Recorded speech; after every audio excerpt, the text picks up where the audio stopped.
Olá, meus queridos. Estão vivendo bem? Ótimo. Estamos aqui, estudando a família da fé. É tão bom saber que para fazer parte da família da fé, tudo foi feito por Deus. Deus nos deu a entrada, né? Ele nos deu as condições de fazer parte da família da fé. Isso é tão bom saber, né? Nós conseguimos avaliar um pouco, né? Um pouco daquilo que é o amor eterno de Deus. Jamais vamos compreender o eterno amor do Senhor por nossa vida, mas sabendo que Ele providenciou todos os meios para entrarmos na família da fé é muito bom. Né? E também, além de providenciar todos os meios, Deus nos deu também promessas de grandes bênçãos, né? Nós seremos unidos num só corpo. Mesmo pessoas do estrangeiro, pessoas de tudo quanto é lugar, né, de tantas culturas diferentes, quando se encontram e sabem que são cristãs, existe um laço muito profundo. Né? Existe um laço muito apertado, né? A gente fica bem grudado, vamos dizer assim, porque somos filhos de Deus. Porque somos filhos de Deus. E também fomos lavados pelo sangue do Senhor Jesus. Ele também nos dá a bênção de saber que Ele é misericordioso, longânimo, mas não podemos abusar disso, né? Não podemos usar isso como um álibi para praticarmos pecados. Ah, Deus é bom, Deus é maravilhoso, Ele vai me perdoar mesmo, né? Prometeu isso, então Ele vai fazer. Então eu vou dar uma pecadinha por aí, depois eu me acerto com Ele. Não podemos abusar, né? De Deus não se zomba. Aquilo que o homem planta, ele colhe, né?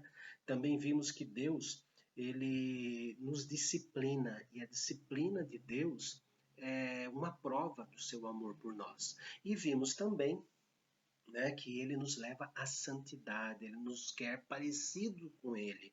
E por fim, né, a quinta bênção é que ele nos leva para a consumação final, a nossa morte indo para o céu ou a volta do Senhor Jesus, ele nos promete as bênçãos desta consumação de todas as coisas, a bênção de dizer: Vinde benditos de meu Pai, entrai na posse do reino que vos está preparado desde a fundação do mundo. É maravilhoso saber disso. Agora nós vimos os direitos, agora veremos os deveres. Ah, não podemos esquecer. Não somos chamados para dentro da família da fé para ficarmos numa boa ali, só desfrutando do bom e melhor. Nós temos deveres também, né? Então, o estudo de hoje é sobre como devemos nos comportar, já que somos membros da família da fé. Primeiro ponto, Mateus capítulo 5. Aliás, o Sermão do Monte é um catecismo, né? São as regras, é o estatuto, né? Estatuto pessoal para vivermos em comunhão uns com os outros. Mas de maneira muito bem específica está lá, nos capítulo 5 de Mateus, versículos 44, 45 e 48. Diz assim: Ouvistes que foi dito: amarás o teu próximo e odiarás a teu inimigo. Eu, porém, vos digo: amai os vossos inimigos e orai pelos que vos perseguem. Versículo 48. Portanto, sede vós perfeitos, como perfeito é o vosso Pai celeste. Uma nota explicativa, uma história, né? Toda vez que Jesus fala assim, ouvistes o que foi dito, eu, porém, vos digo, ele não está corrigindo as leis do Antigo Testamento. Não. Entre o Antigo Testamento e o Novo Testamento, existe um período chamado interbíblico, né, onde não tinham profetas, onde não tinham pregadores sérios, vamos dizer assim. Né? E nesse período interbíblico, quando termina a história do Antigo Testamento, ela termina lá em Neemias. Todos os livros no Antigo Testamento, na frente de Neemias, na verdade, foram escritos e vividos antes de Neemias. Neemias é o encerramento da história do Antigo Testamento. Né? E entre este e o nascimento do Senhor Jesus foram 430 anos, chamados de período interbíblico. Existiram muitas coisas que aconteceram ali. Né? O nascimento das sinagogas, dos escribas, a necessidade dos fariseus, né? O surgimento dos fariseus, e também surgiu algo chamado Talmud. Talmud era a tradição oral. Eles não tinham cópias da Bíblia. Então tinham que gravar na mente as pregações que eram feitas em Jerusalém. Com o passar do tempo, o Talmud passou a ser escrito, né? Porque as pessoas começavam a esquecer. Então, nesse juntamento do que se chama Gemara e Midrash, as duas partes, Mishnah e Gemara, essas duas partes seriam as interpretações dos fariseus com relação à lei. Então, quando Jesus disse, ouvistes o que foi dito, eu, porém, vos digo, ele não desfaz da lei, mas ele está corrigindo as interpretações que deram da lei. Né? Ele estaria mais ou menos dizendo assim, ouvistes o que foi dito acerca de não matarás? Eu, porém, vos digo. Né? É o que acontece aqui. Né? Ouvistes o que foi dito acerca de amarás o teu próximo e odiarás o teu irmão? Alguém fez esse comentário. Algum escriba, algum fariseu acrescentou isso no Talmud, na tradição, né, do farisaísmo. Né? Daí Jesus fala, não, eu porém vos digo, não é isso não. O eu vos digo, ou seja, a origem deste mandamento, dizia isto. Jesus está resgatando o sentido original da lei que Deus deu. Por isso que no final deste bloco, do versículo 43 até o 48, bem no finalzinho desse bloco, ele diz assim, portanto, ou seja, como consequência, né, dessa correção que eu acabo de fazer, sede vós perfeitos, como perfeito é o vosso Pai Celeste. Deus é tão perfeito que ele não só orou pelos inimigos, como ele se deu em resgate dos inimigos. Porque todos nós éramos inimigos de Deus. Sim, todos nós, pecadores, éramos inimigos de Deus, inimigos da cruz. Mas através da cruz ele nos chamou, ele nos trouxe. O Senhor Jesus, na primeira oração que ele faz, pregado na cruz, é Pai, perdoa-lhes porque não sabem o que fazem.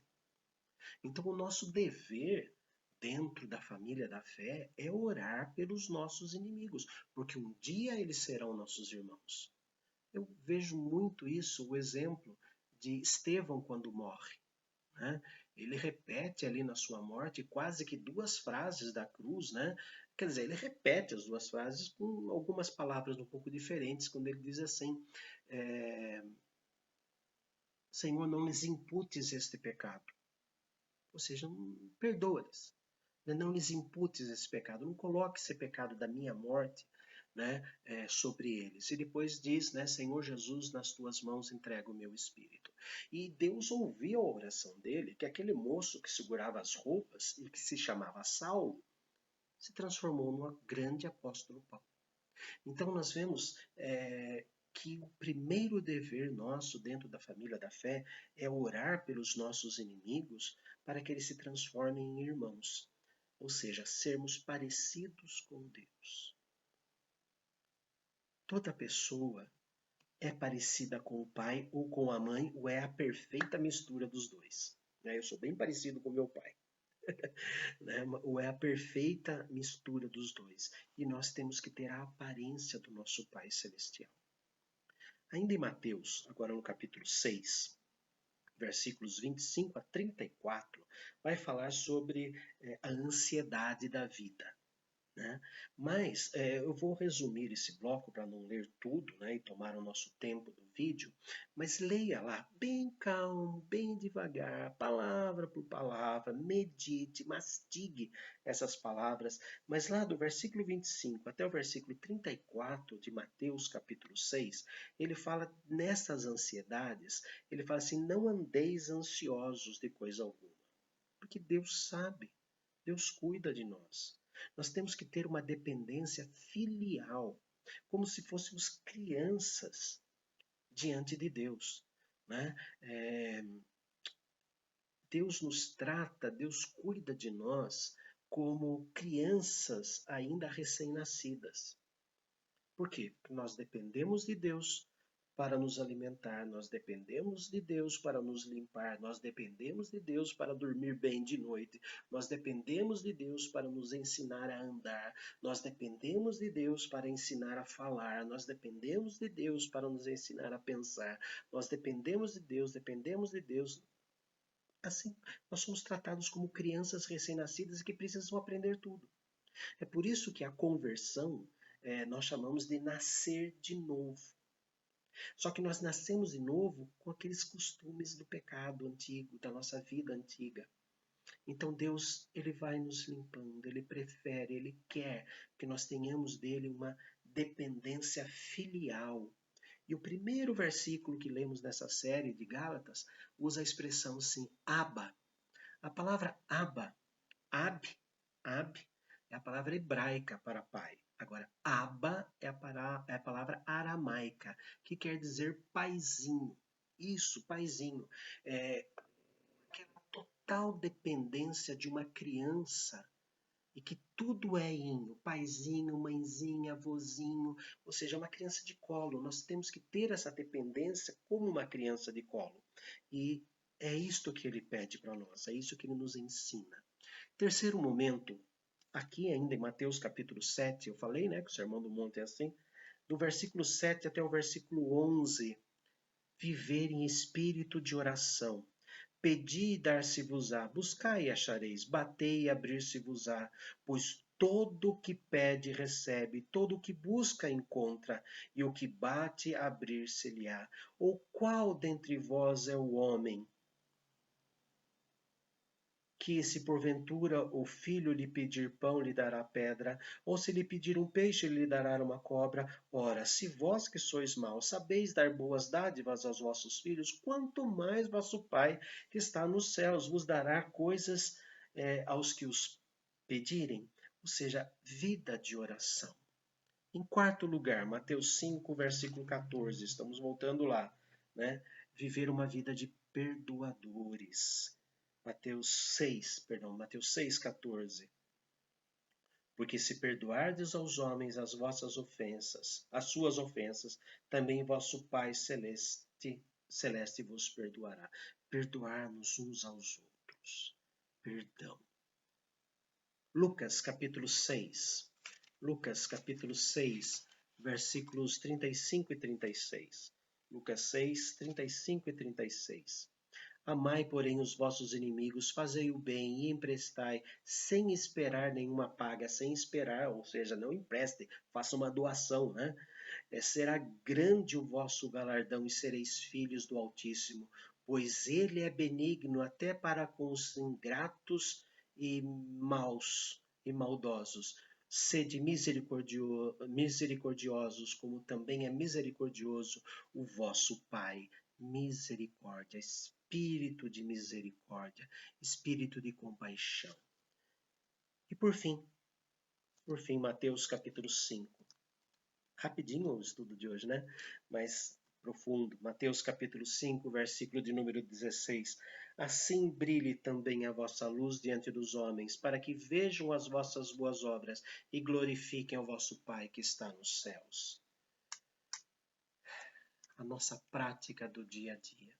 Viver para a glória de Deus. Filho de peixe, peixinho é. Não é assim? Se nós somos filhos de Deus, não somos deuses pequenininhos, nós temos que ser parecidos com o nosso Pai. Temos que dar glórias ao Pai. É quando alguém chega para nós e diz verdadeiramente esse daí é um filho de Deus. Ele se comporta como um filho de Deus. Ele representa a Deus nesta terra.